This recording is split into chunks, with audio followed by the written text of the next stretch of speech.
The arranged marriage proposal came with champagne and contracts, as if my consent was just another signature needed to close the deal. I sat in my father's mahogany-paneled office, watching him and my mother discuss my future like I was a stock option they were trading. The Al-Hussein family will expand our international reach, Victor explained, not bothering to meet my eyes. Eloise understand her role in this. But I didn't understand. I never had. 27 years of being groomed as the perfect daughter, the ideal business asset, the obedient pawn in their corporate chess game, and they still didn't know me at all. When I said those 3 words that shattered their world, "I won't marry him," I watched my parents' faces transform from confidence to fury to something colder. Calculation. They thought disowning me would break me.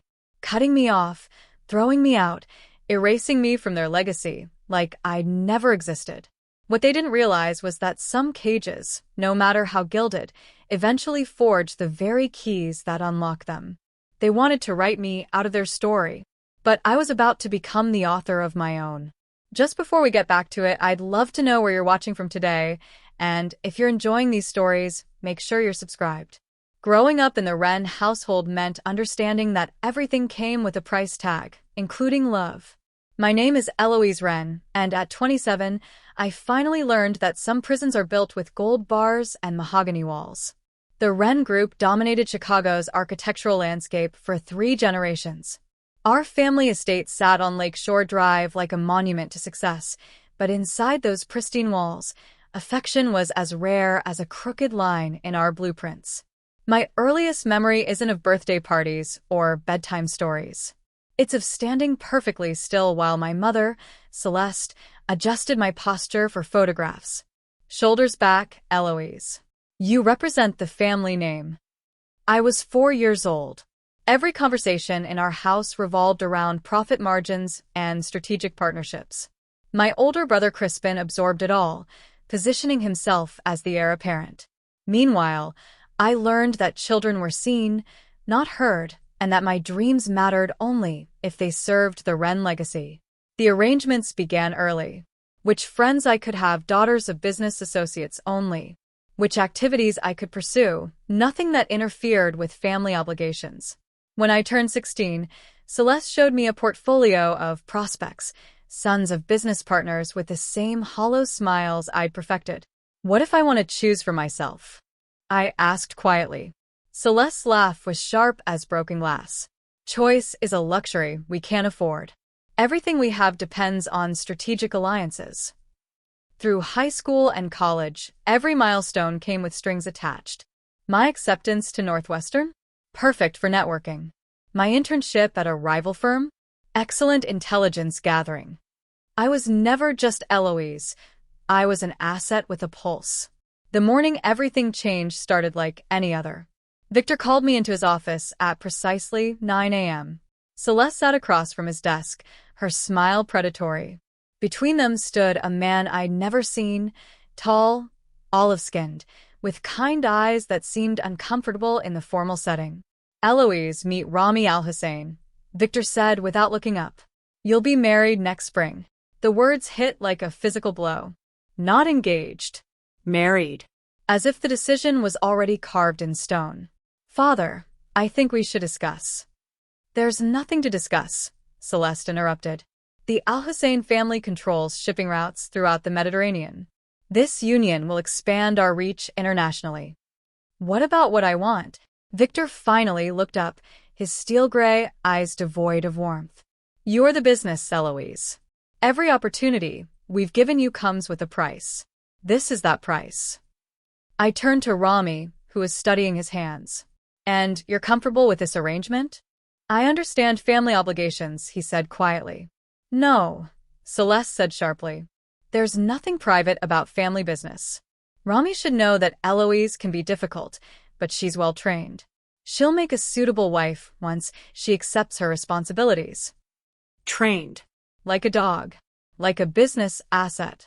I'm not marrying a man I don't love, I said, the words tumbling out before I could stop them. The explosion was immediate. Victor erupted from his chair, his face purple with rage. Love?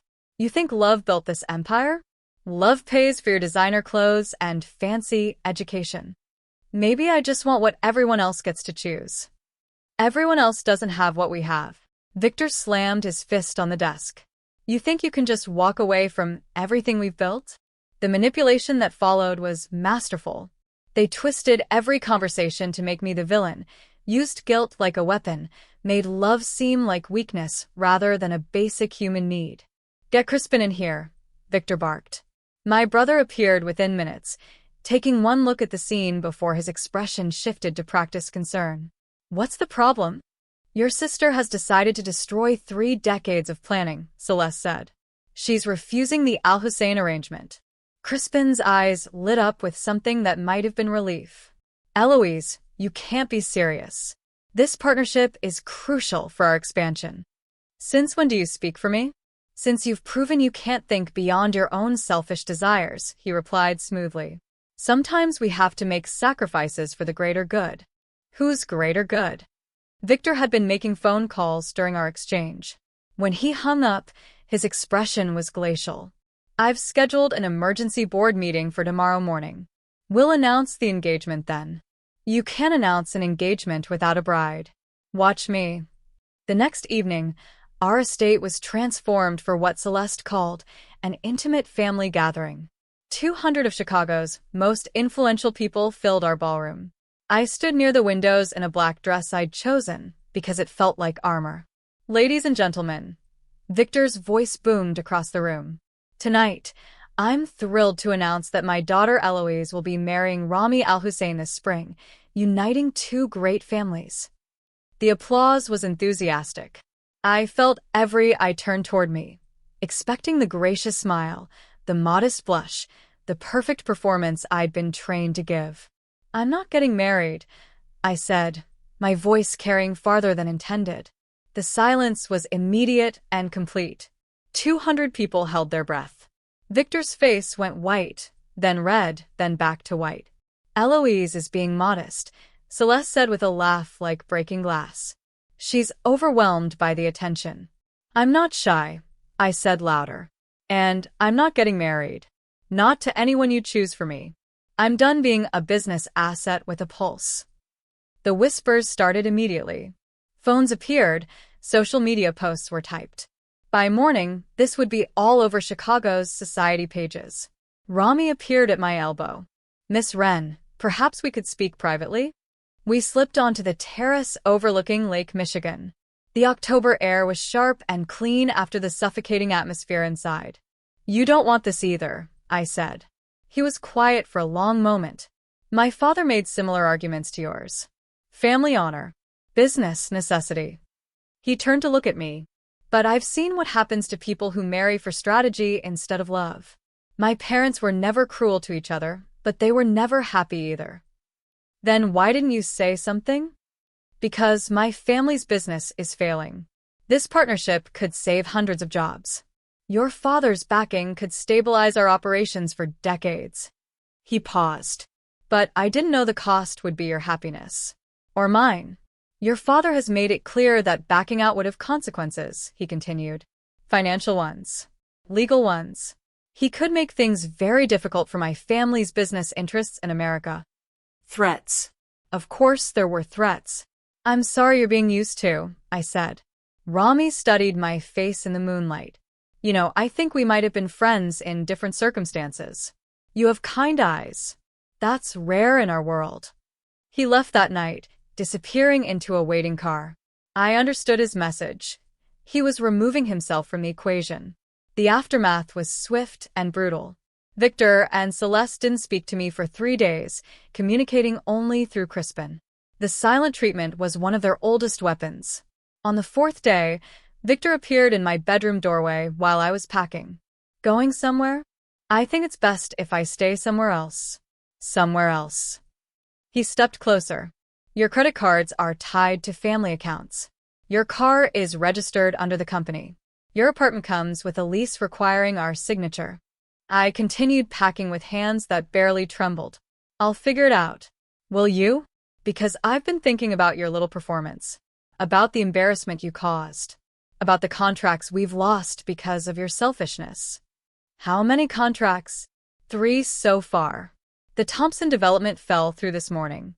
Some clients are concerned about the Wren family's stability. The guilt hit like a physical blow, just as he'd intended. But I forced myself to remember the alternative, a lifetime of being traded like a commodity. I'm sorry people lost their jobs. But I won't be sorry for refusing to sell myself to save them. Victor's mask finally slipped. You ungrateful little bitch. Do you have any idea what your mother and I have sacrificed for you? You've given me a cage. A beautiful, expensive cage, but still a cage. And now you want out? Fine. But you'll leave with nothing. Not a penny of family money. Not a connection in this city. Not even the clothes on your back if they were bought with our money. He pointed to my throat. The necklace. My mother's necklace. Take it off. My hand went to the delicate silver chain holding my grandmother's vintage pendant. She'd given it to me on her deathbed, the only person who'd ever shown me unconditional love. No. It belongs to the family. You're no longer family. She gave it to me specifically. It's mine. Victor pulled out his phone. Security? I need an escort to the front gate. My daughter is leaving. He smiled with pure venom. You have 10 minutes. The security guards were polite but firm as they watched me pack. I took only what I could carry, clothes I'd bought with my own money, books, and personal items. Everything else stayed behind. Celeste appeared as I walked toward the door. For a moment, I thought she might say something. Instead, she said, You'll regret this, Eloise. When you're sleeping in shelters and begging for work, remember that you chose this. I stopped and turned. You know what I'll regret? That it took me 27 years to realize you never loved me. Not once. I was just another asset in your portfolio. Her face went white, but she didn't deny it. You'll regret this, I said, borrowing her words. All of you will regret this. The first night alone was the hardest.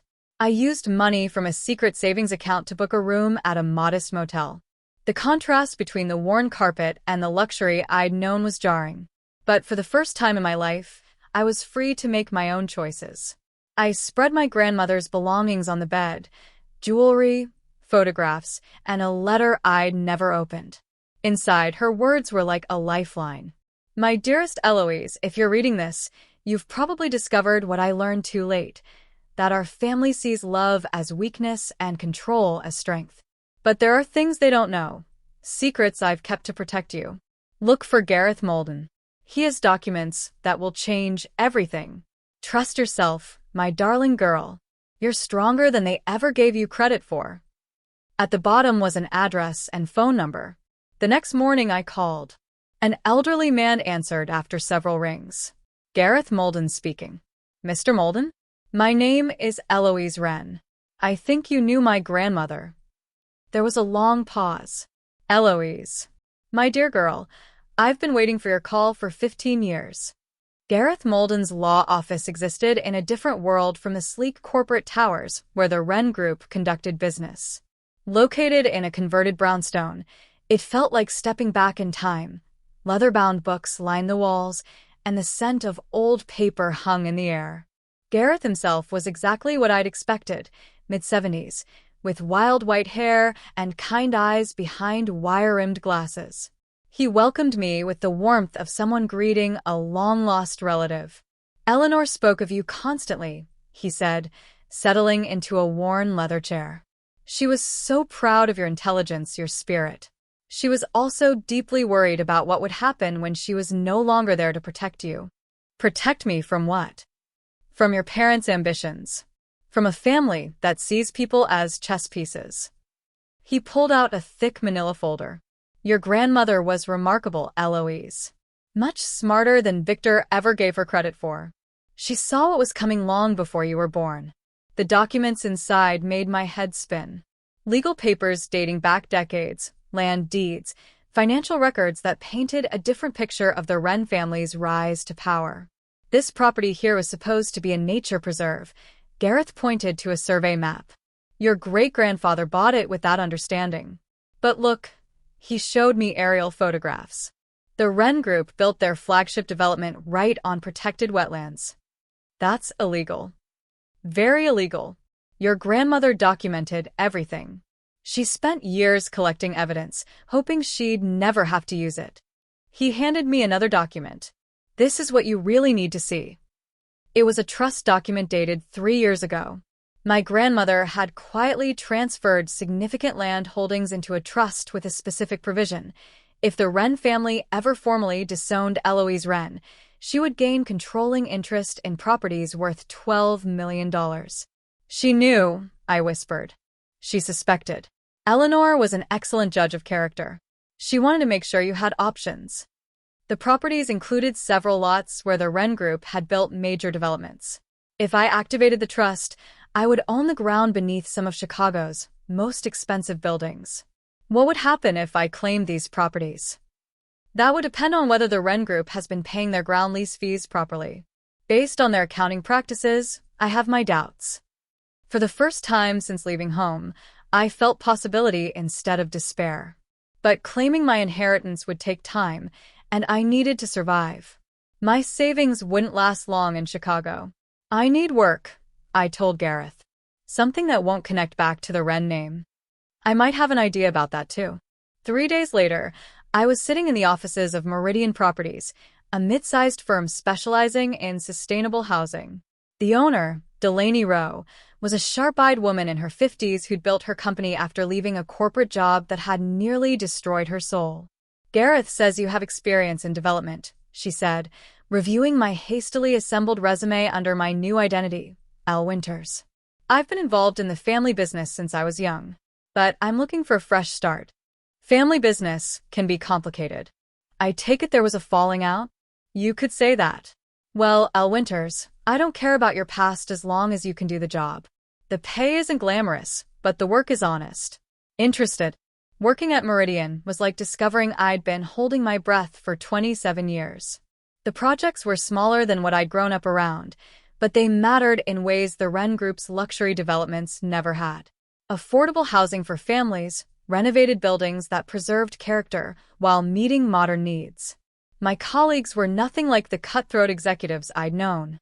Lucia Martinez was a paralegal and single mother whose quick wit reminded me of the sister I'd never had.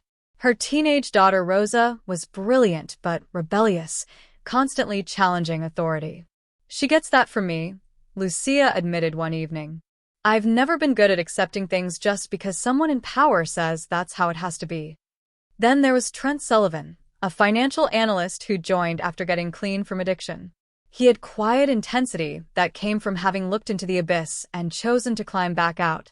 The thing about hitting bottom, he told me during a coffee break, is that you finally stop being afraid of falling. Once you know you can survive the worst, everything else becomes manageable. For the first time, I was earning respect based on my work rather than my last name. Delaney began giving me more responsibility, praising my instincts for design and client relationships. 6 months in, she offered me a junior partnership.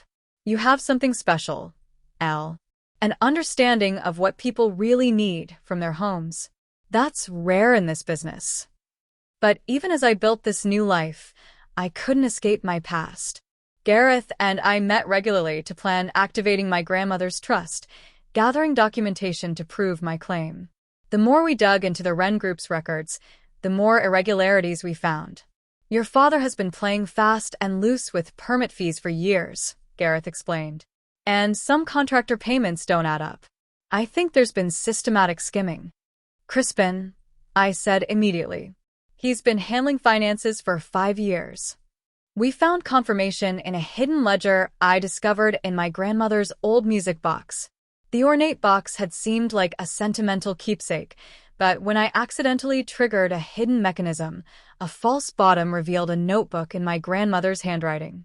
The entries documented conversations overheard, meetings interrupted, financial discrepancies noticed while helping with bookkeeping.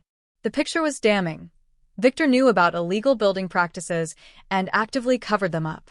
Crispin had been embezzling for years.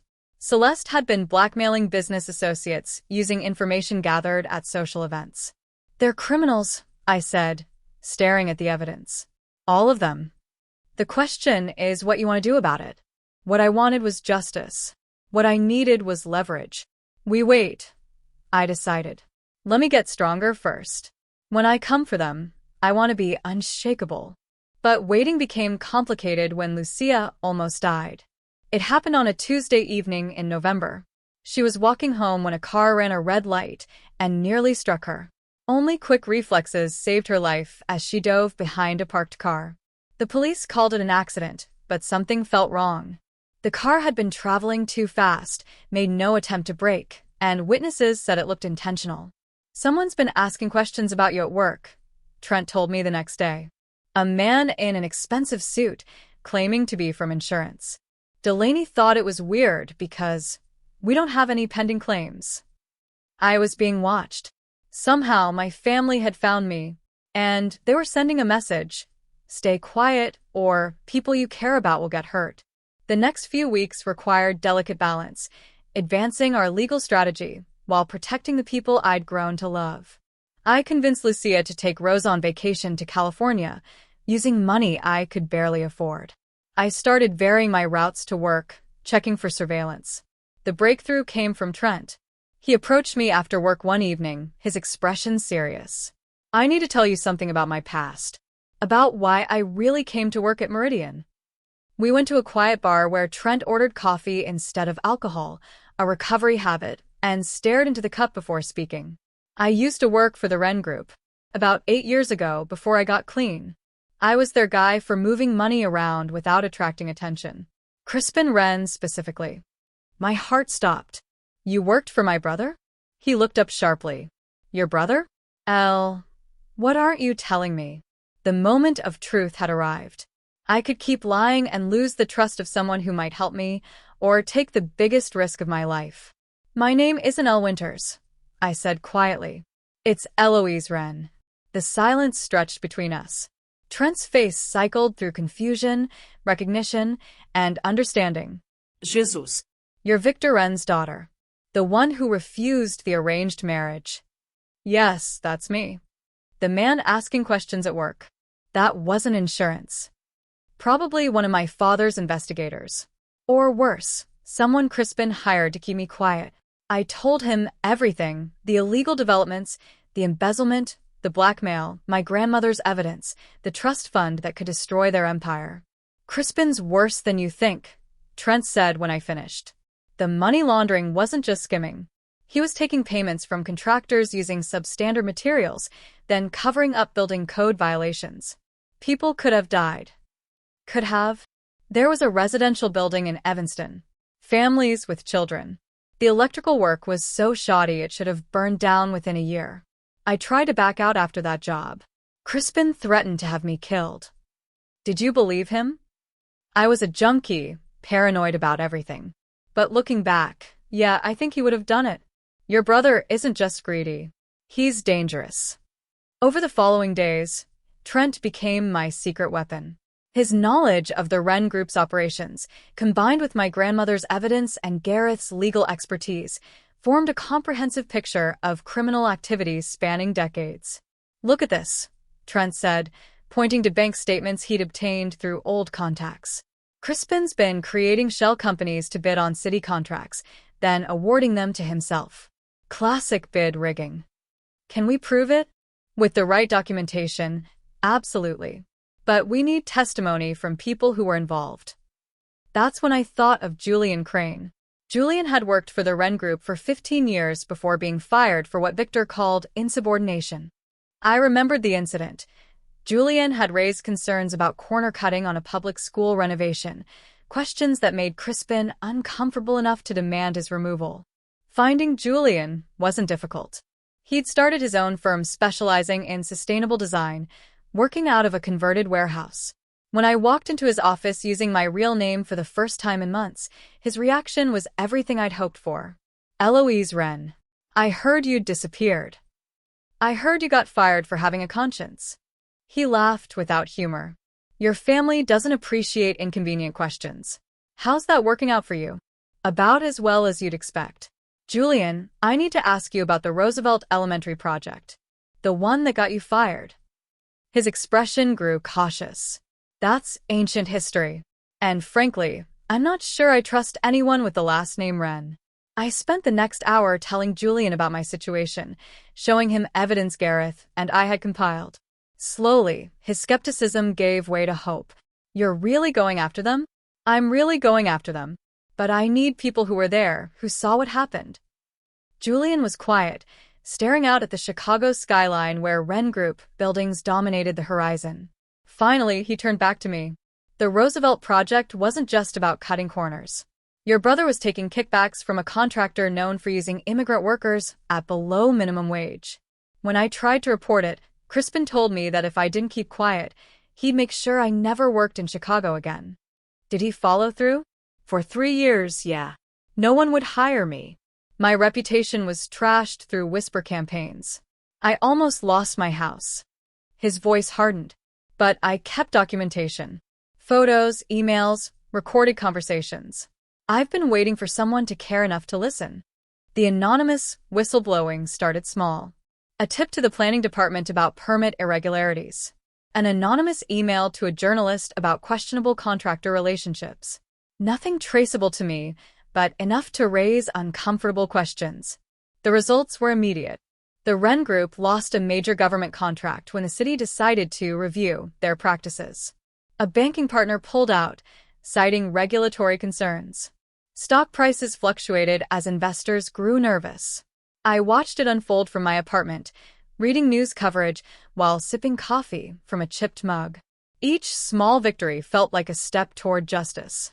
Victor's paranoia became front-page news when he fired 3 executives in a week, claiming they were leaking information. Crispin was promoted to CEO in what analysts called a panic-driven reorganization. They're cracking, Trent observed during one of our strategy sessions. Victor's always been controlling, but this level of paranoia is new. Good. Scared people make mistakes.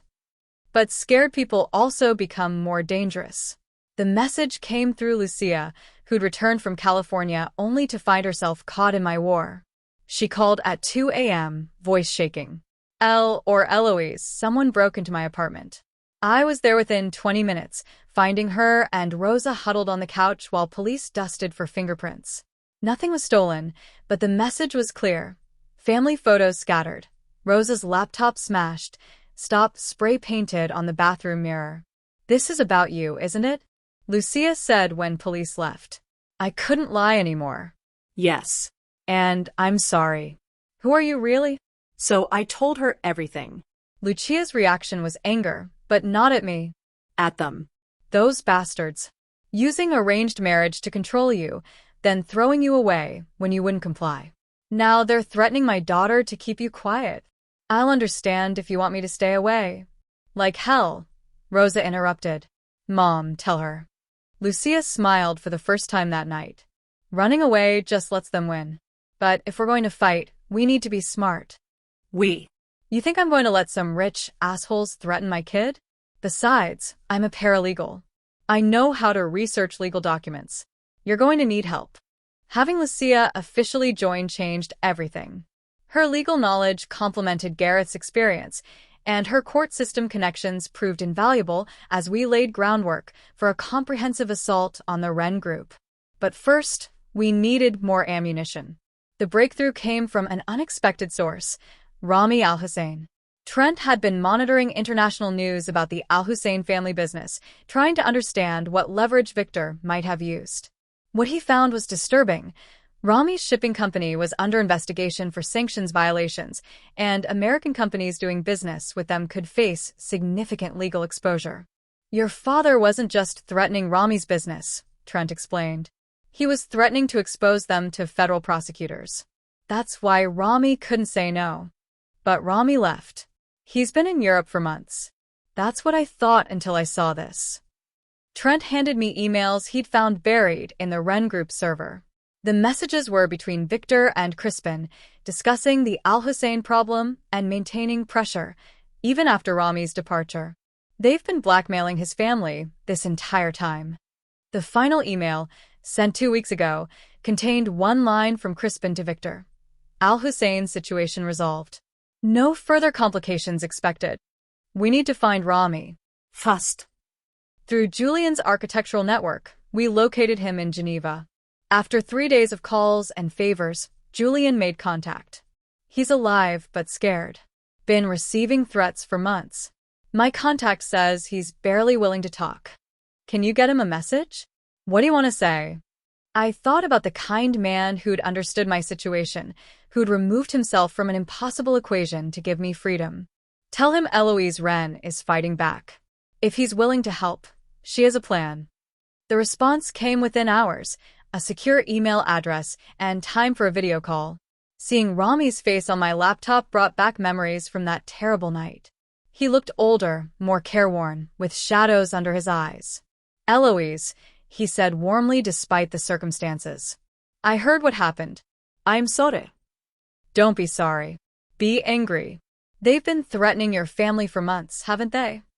His expression darkened. How did you know? Because I've learned that's what my family does. They find your weakness and squeeze until you give them what they want. But I think I've found a way to stop them. I outlined our plan, the evidence we'd compiled, Gareth's legal strategy, media contacts already asking questions. What we needed was testimony about the family's coercion methods. Your father made specific threats, Rami said, about exposing my family's business, making sure we could never operate in U.S. markets. He said marriage to you was the only guarantee of protection. Are you willing to testify to that? If it will stop them from hurting others, yes. But once I go public, there's no going back. Your family will know you're behind it. Good. I want them to know it's me. The pieces were falling into place, but our window was closing. Victor's paranoia was reaching dangerous levels, and Crispin's desperation was making him reckless. There's something else, Gareth told me during our final planning meeting. Your father's been working with expensive lawyers. I think he's preparing for war. What kind of war? The kind where he tries to have you declared mentally incompetent, claims you're suffering from delusions, that your accusations are products of psychological breakdown from rejecting family values. The strategy was brilliant in its cruelty. If Victor could convince a court I was mentally unstable, my testimony would be worthless, and my access to grandmother's trust could be blocked indefinitely. How long do we have? Days, maybe a week. Once he files those papers, everything becomes more complicated. That night, I made the decision that would change everything. Instead of waiting for the perfect moment, I decided to go public with everything we had. Are you sure? Lucia asked as we prepared the media packet that would destroy my family's empire. I've been taking it back my whole life. I'm done being quiet. I'm done being scared. They want a war? They'll get one. The next morning, I walked into the Chicago Tribune offices and told them I was ready to tell my story. But first, I had one last piece of business. I drove to Wren Group headquarters, parked across the street, and called my father's direct line. This is Eloise. Tell him his daughter would like to speak. The pause was so long I thought the secretary had hung up. Finally, please hold. Victor's voice was colder than Lake Michigan in January. Eloise, I heard you've been making interesting new friends. You could say that. I've also been making interesting discoveries. Have you? And what might those be? Tomorrow's newspaper will explain everything. I just wanted fair warning. Warning about what? That your daughter isn't the weak little girl you thought you raised. And that some cages, no matter how beautiful, can't hold someone who's finally learned how strong she really is. I hung up before he could respond. The story would break in 12 hours. By then, there would be no going back for any of us. The story broke at 6 a.m. on a Tuesday that would change everything. My phone started buzzing before I was fully awake, and when I checked the news, the headline made my heart race.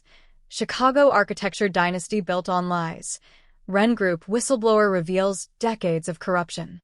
The Chicago Tribune had done their homework. The front page featured a photo of the Wren Group headquarters alongside a smaller image of me from my college graduation, the last family photo where I'd looked genuinely happy. The article laid out everything we'd given them: the illegal wetlands development, the bid rigging, the worker exploitation, the blackmail schemes. But seeing it in print felt different than planning it. This was real now. There was no taking it back. My phone rang constantly, reporters, former colleagues, even people I'd known in college reaching out with support or seeking details. I turned it off after the 20th call and drove to Gareth's office, where we'd agreed to monitor the fallout together. The IRS is already moving, Gareth told me when I arrived. They've had an investigation into the Wren Group's tax practices on the back burner for months. Your evidence gave them everything they needed to escalate. How fast will they move? Federal agents could be at their headquarters by noon. The thought of Victor and Crispin being led away in handcuffs should have felt like victory. Instead, it felt like watching a building collapse, necessary but destructive in ways that would affect innocent people too. Second thoughts. Gareth asked, reading my expression. No. But I keep thinking about the employees who'll lose their jobs, the clients whose projects will be delayed. People who had nothing to do with my family's crimes. That's what makes you different from them, Eloise. You consider the collateral damage. They never did. By 10 a.m., news vans were surrounding the Wren Group building. By 11, trading on their stock was suspended pending investigation. By noon, as Gareth had predicted, federal agents were carrying boxes of evidence out the front doors. I watched it all unfold on the news from Gareth's office, feeling like I was observing someone else's life. The reporters spoke about shocking allegations and family dynasty in ruins, but they couldn't capture the complexity of what this meant. Yes, I was exposing criminals, but I was also destroying the only family I'd ever known, flawed as they were. Eloise. Lucia appeared in the doorway, Rosa beside her. We saw the news. How are you holding up? I honestly don't know. Rosa, who'd been quiet since they arrived, suddenly spoke up. My mom told me what your family did to you, what they tried to do to us. She looked directly at me with a fierce intensity only teenagers could muster. You're a badass for fighting back. Despite everything, I laughed. Thank you, Rosa. That might be the best compliment I've ever received. The afternoon brought the first direct retaliation. Celeste appeared at a hastily arranged press conference outside the family estate, looking every inch the grieving matriarch in a black suit that probably cost more than most people's monthly rent. My daughter is a troubled young woman, she told the assembled reporters, her voice perfectly calibrated to convey both sadness and strength. She's always struggled with reality, with accepting responsibility for her actions. When she refused to honor her commitments to the family business, she began constructing elaborate fantasies to justify her behavior. The performance was masterful. Celeste painted me as mentally unstable, someone whose accusations were the product of delusion rather than evidence. She spoke about getting Eloise the help she needs and protecting her from exploitation by people seeking to use her illness for their own gain. She's good, Trent observed as we watched the coverage. She's making you sound like the villain in your own story. That's what she's always done. The difference is this time I have proof. But Celeste's strategy was more dangerous than simple character assassination. Within hours, I received a legal notice that Victor was petitioning the court for a psychiatric evaluation, claiming I was a danger to myself and others. If successful, it would not only undermine my credibility, but could potentially lock me away while they worked to discredit all our evidence. This is serious, Gareth warned. Mental competency challenges are difficult to fight, especially when they come from family members claiming concern for your welfare. What do we need to do? We need to prove you're not only sane, but that you have legitimate grievances backed by solid evidence. And we need to do it fast. That evening, as I sat in my small apartment trying to process the day's events, I heard a knock at my door. Through the peephole, I saw a woman I'd hoped never to encounter again, Celeste, standing in my hallway like she owned it. I opened the door, but didn't invite her in. Mother. Eloise. Her voice was softer than I'd heard it in years, almost vulnerable. May I come in? We need to talk. Against my better judgment, I stepped aside. Celeste entered my modest apartment, her sharp eyes taking in the second-hand furniture and cramped space with barely concealed disdain. This is what you chose over your family? This is what you forced me to choose when you made it clear I was never really family. Just a business asset. She was quiet for a moment, studying a framed photo of me with Lucia and Rosa, the closest thing to a family portrait I'd had in years. "You were always my most stubborn child," she said finally. "Even as a baby, you refused to do anything you didn't want to do.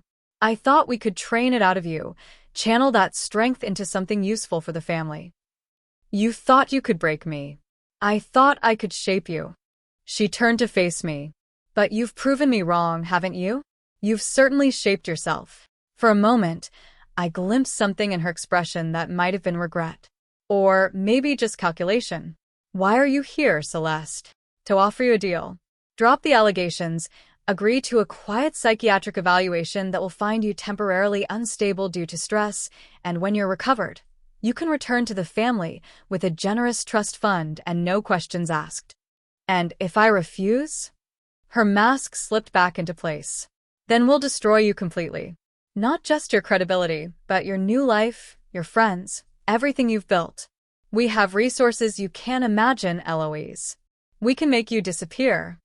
I looked at this woman who'd given birth to me but never truly been my mother, who even now was trying to manipulate and control rather than simply apologize or acknowledge the harm she'd caused. "Get out," I said quietly. "Eloise, get out of my apartment. Get out of my life."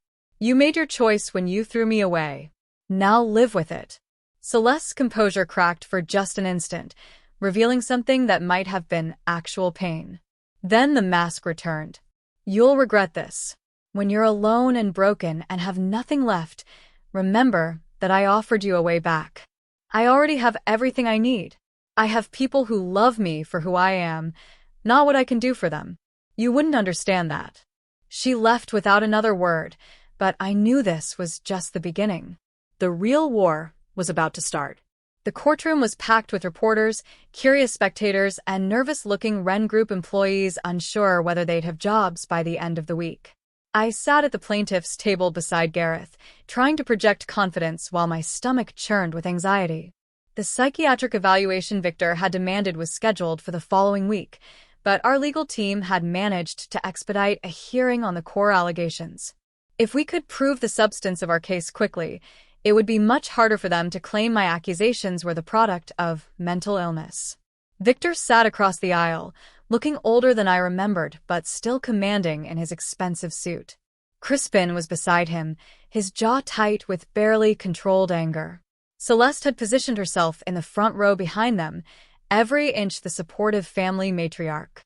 They'd hired the best legal team money could buy, led by Margaret Whitfield, a legendary defense attorney known for destroying plaintiffs' credibility. I watched her organize her materials with the precision of a surgeon preparing for a complex operation. "Remember," Gareth whispered to me, "stick to the facts. Don't let them provoke you into emotional responses. Our evidence speaks for itself." The first day was brutal. Whitfield systematically attacked every piece of documentation we'd presented, suggesting they were either fabricated or misinterpreted by someone with no real understanding of complex business operations. "Miss Wren," she said during her opening statement, "is a young woman who grew up privileged but never learned responsibility. When asked to contribute to the family business through a strategic marriage, a common practice among wealthy families for centuries, she chose instead to construct elaborate conspiracies to avoid her obligations.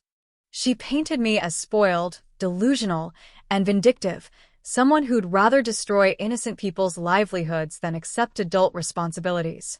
It was character assassination disguised as legal argument. But we had prepared for this. Your Honor," Gareth said when it was our turn, "we'll be presenting testimony from multiple witnesses, physical evidence spanning decades, and financial records that paint a clear picture of systematic criminal activity. Miss Wren's personal grievances are secondary to the public interest in exposing these crimes." Our first witness was Julian Crane. He took the stand with quiet dignity, his architect's precision evident as he methodically described the safety violations and worker exploitation he'd witnessed during his 15 years with the company.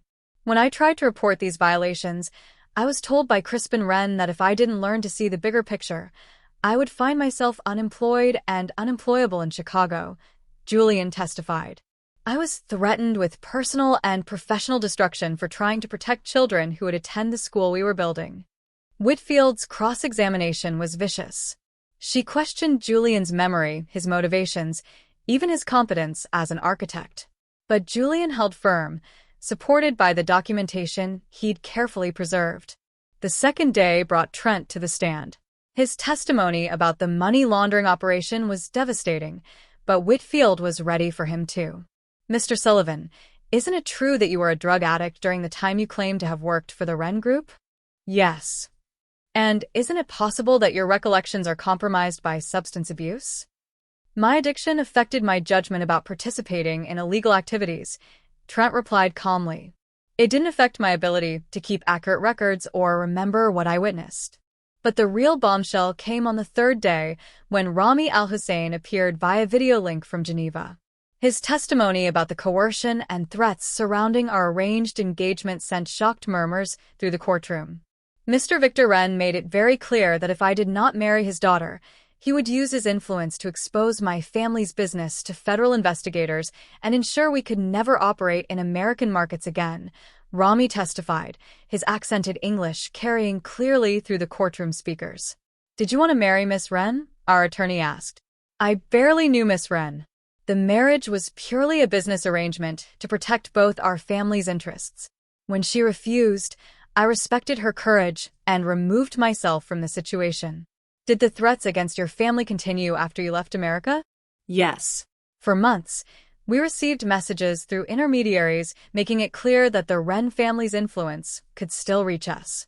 The threats only stopped when this investigation became public." Whitfield tried to suggest that Rami was lying to avoid his own legal troubles, but his calm demeanor and detailed documentation made him a credible witness. The turning point came when Gareth called me to the stand. "Miss Wren, tell the court about your childhood relationship with your family." I had rehearsed this moment countless times, but sitting in that witness chair, facing the people who'd shaped my entire life, the words came from a deeper place than preparation. I was never a daughter to them. I was an investment. From the time I could walk, I was being groomed for strategic value. My education, my friendships, my interests, everything was filtered through what would benefit the family business. "Can you describe the arranged marriage your parents proposed?" "They didn't propose it. They announced it. I met Rami Al-Hussein for the first time the day they told me I would marry him. When I refused, they made it clear that my value to the family was entirely dependent on my compliance." "What happened when you continued to refuse?" "They disowned me completely, cut off all financial support, had me physically removed from the family home, and began a campaign to isolate me from anyone who might help me." Whitfield's cross-examination was everything I'd expected and feared. She tried to portray me as an ungrateful child who'd turned on her loving family out of spite. "Miss Wren, isn't it true that your parents provided you with every possible advantage? Private schools, college education, travel opportunities. They provided those things, yes, but not out of love, out of investment in my future utility to them. And when they asked you to contribute to the family business through marriage, a practice common among wealthy families, you refused? They didn't ask. They demanded. And yes, I refused to sell myself to preserve their business relationships. Isn't it possible that your current allegations are motivated by revenge rather than genuine concern for justice?" I looked across the courtroom at Victor, whose steel-gray eyes held the same cold calculation I'd known my entire life. Then at Celeste, who sat perfectly composed as if watching a mildly interesting theater performance. Finally at Crispin, whose expression was pure hatred. "If I wanted revenge," I said quietly, "I would have exposed their crimes years ago when I first discovered them. I'm here because they force me to be here. Because they threaten people I care about to keep me quiet. Because their corruption affects innocent people who deserve better." The final witness was the most devastating. Gareth presented video testimony from my grandmother, recorded shortly before her death, and kept sealed until now. Eleanor Wren's voice filled the courtroom from beyond the grave, speaking with the authority of someone who had nothing left to lose. "If this recording is being played, it means my family has chosen power over truth once again," her image said from the screen. "For decades, I watched my son Victor and his wife corrupt everything my husband built. I documented their crimes because I believed, hoped that someday they would remember their conscience. But I also knew that if they didn't, someone would need to hold them accountable. The recording detailed specific incidents of fraud, bribery, and intimidation spanning 30 years. Eleanor had been the perfect witness, present for family meetings, privy to private conversations, and possessed of the kind of detailed memory that comes from a lifetime of careful observation. My granddaughter Eloise represents everything good about our family legacy. If she is fighting them, it's because they have left her no choice. Trust her. She has the strength I never had to do what's right. When the recording ended, the courtroom was silent. Even Whitfield seemed shaken by the testimony of a woman who could not be cross-examined, could not be intimidated, and whose love for me was evident in every word. The trial concluded with closing arguments that felt almost anticlimactic after Eleanor's testimony. Gareth summarized our evidence methodically, building an overwhelming case for systematic criminal activity. Whitfield made one last attempt to paint me as a vindictive daughter, but the mountain of evidence made her arguments sound desperate. Victor took the stand on the final day in what his lawyers probably thought was a strategic move, but turned out to be a fatal mistake. Mr. Wren, his own attorney, asked, "How do you respond to these allegations against your family's business?" "They're lies," Victor said firmly. "Fabrications created by a disturbed young woman who can't accept that actions have consequences." But under cross-examination, Victor's composure cracked. Gareth methodically walked him through financial documents, permit applications, and recorded conversations. When confronted with his own voice on a recording discussing keeping the Al-Hussein family in line, Victor's face went ashen. "That conversation was taken out of context," he said weakly. "What context would make threatening a business partner's family acceptable, Mr. Wren?" Victor had no answer. The jury deliberated for less than 4 hours. When they returned, the foreman's voice was steady and clear. "We find in favor of the plaintiff on all counts." But the real victory came moments later, when the judge addressed the courtroom. "This case has revealed a pattern of criminal behavior that demands immediate action. I am referring this matter to federal prosecutors for criminal investigation. Furthermore, I am dismissing the petition for psychiatric evaluation of Miss Wren. Anyone who could compile this level of evidence and present it this coherently is clearly competent to handle her own affairs." As we left the courthouse, reporters shouted questions and cameras flashed. But I only had eyes for the people who'd stood by me. Gareth, Lucia, Rosa, Trent, and Julian. They were my real family now. Crispin was arrested the next morning on federal charges. As the police led him away in handcuffs, he screamed across the courthouse steps, "You'll never be one of us. You'll never be anything." He was right, and I'd never been more grateful for anything in my life. 6 months after the trial, I stood in the lobby of a gleaming new office building in downtown Chicago. The brass nameplate beside the elevator read Wren Rebuilds, Ethical Development for a Better Future. It was smaller than the Wren Group's old headquarters, but it was mine. The irony wasn't lost on me that I'd ended up in the family business after all, just not the way anyone had expected. "The Turner project is ahead of schedule," Lucia reported, walking into my office with a stack of permits and a satisfied smile. "The families should be able to move into their new homes by Christmas." Lucia had completed her law degree with financial help from the foundation I'd established with my grandmother's trust money. She was now my general counsel, bringing the same fierce intelligence she'd always shown to protecting our workers' rights and ensuring our projects met the highest ethical standards. And the community center in Evanston? Trent's financing proposal was approved yesterday. We break ground next month. Trent had become our chief financial officer, his experience with both legitimate and illegitimate financial practices making him uniquely qualified to spot potential corruption before it could take root.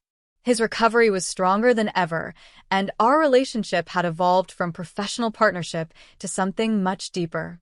Any word from Julian about the school renovation? He's presenting the final plans to the school board tomorrow. They love the sustainable design elements, and the budget came in 15% under projection. Julian had joined us as head of architectural development, finally able to work on projects that prioritize safety and community benefit over profit margins. His reputation had been fully restored, and several other firms had tried to poach him. But he stayed with us, he said, because we were building something that mattered. The phone rang, and my assistant announced that Rosa Martinez was on the line. Aunt Eloise. Rosa's voice was bright with excitement. I got into Northwestern. Full scholarship. Rosa had thrived in the stable environment Lucia and I had created for her. Her rebellious streak had been channeled into activism and academic excellence. She was planning to study journalism with a focus on investigative reporting. I'm going to expose corrupt people just like you did, she'd told me the previous summer. But I'm going to do it with words instead of lawsuits. As I hung up the phone, Trent appeared in my doorway with 2 cups of coffee and the newspaper. Thought you might want to see this, he said, pointing to a small item on the business page. Disgraced former CEO Crispin Wren sentenced to 15 years in federal prison, the headline read. The article described how my brother had been convicted on multiple counts of fraud, embezzlement, and racketeering. He would spend the next decade and a half in a very different kind of cage than the one he'd tried to keep me in. Victor had avoided prison due to his age and failing health, but he'd lost everything else. The Wren Group had been dissolved, its assets seized to pay restitution to victims of their crimes. He lived now in a modest assisted living facility, his empire reduced to a single room and whatever dignity he could salvage from the wreckage of his reputation. Celeste had simply disappeared. One day she was preparing for her own criminal trial, the next she was gone.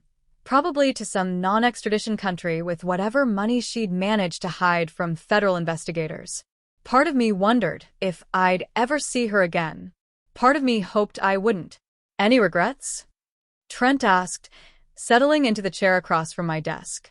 I considered the question seriously.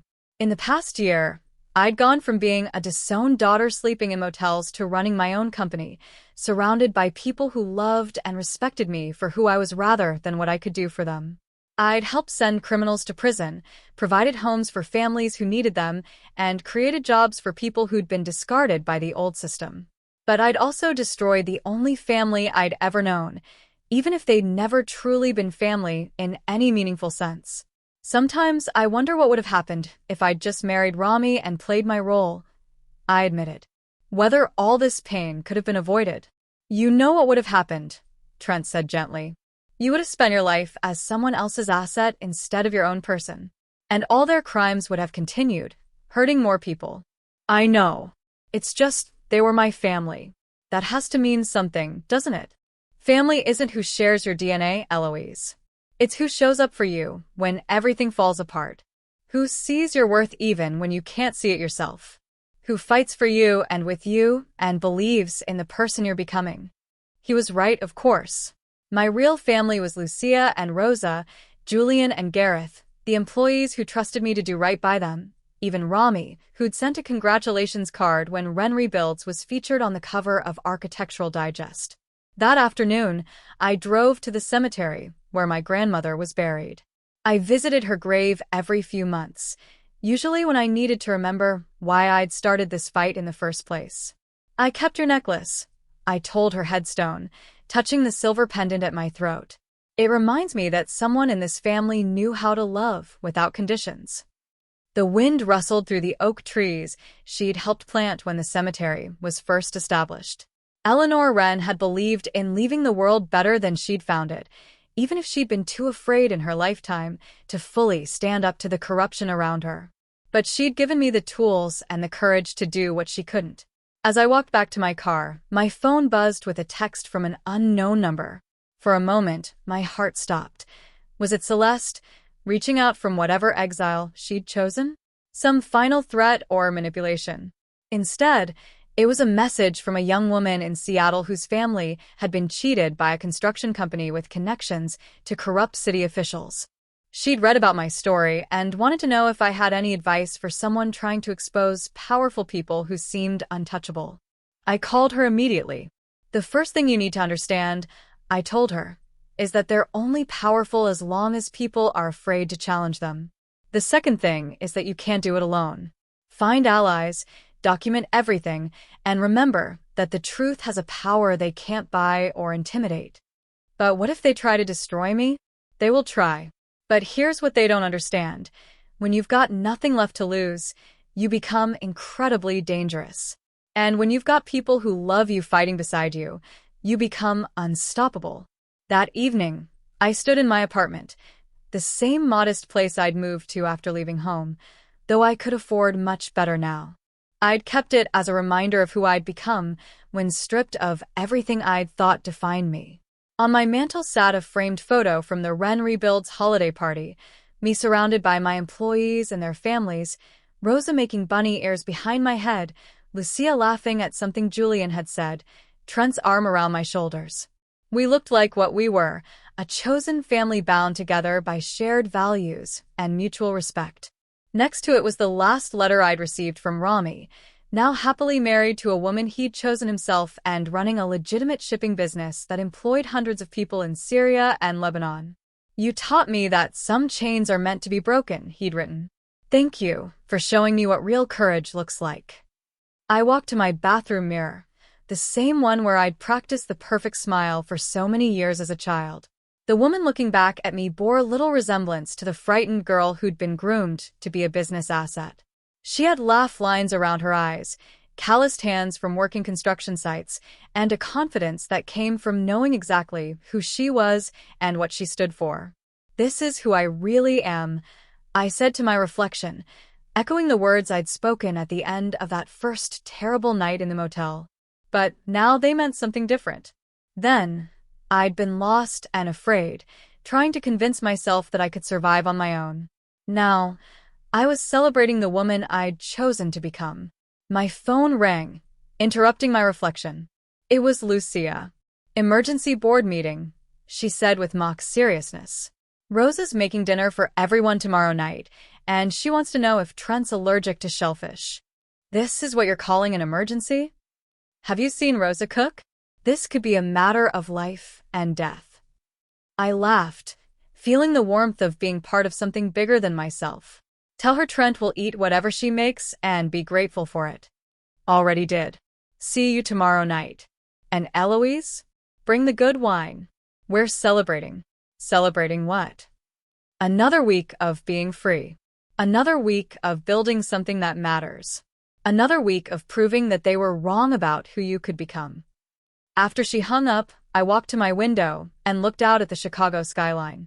Somewhere out there, families were living in homes we'd built, workers were earning fair wages on our construction sites, and young people like Rosa were learning that it was possible to challenge corruption and win. They tried to write me out of the story, to make me disappear when I wouldn't play the role they'd assign me. But I'd become the author of my own life instead. And this was just the beginning. What would you risk to reclaim your worth when the people who should love you most treat you like a commodity? If this story of courage and justice resonated with you, hit that like button and subscribe for more tales of those who refuse to stay silent.